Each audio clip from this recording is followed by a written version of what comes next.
আজকে তোমাদের একটা দারুণ জিনিস দেখাবো। এই সিমেন্টের উনুন সঙ্গে বালির সঙ্গে 3 ভাগ বালির সঙ্গে 1 ভাগ সিমেন্ট দিয়ে ভালো করে সিমেন্টটা জল দিয়ে মাখিয়ে নিলাম।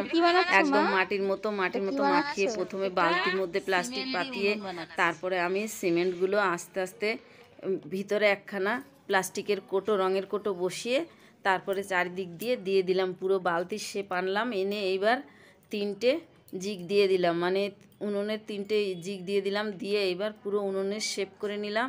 শেপ করে নিয়ে 3 দিন রেখে তারপরে শুকিয়ে সেটাকে এই যে আমি এবার আস্তে করে ঢেলে দিলাম। ঢেলে দিয়ে উনুনটাকে সোজা করে নিলাম। সোজা করে নিয়ে বন্ধুরা দেখো কি সুন্দর উনুন হয়েছে। এবার আমি একটু সিমেন্ট হালকা করে গুলিয়ে, যেরকম উনুন মাটি দিয়ে লেপতে হয় ওইভাবে আমি একটু লেপে নিলাম বা নেতা দিয়ে নিলাম।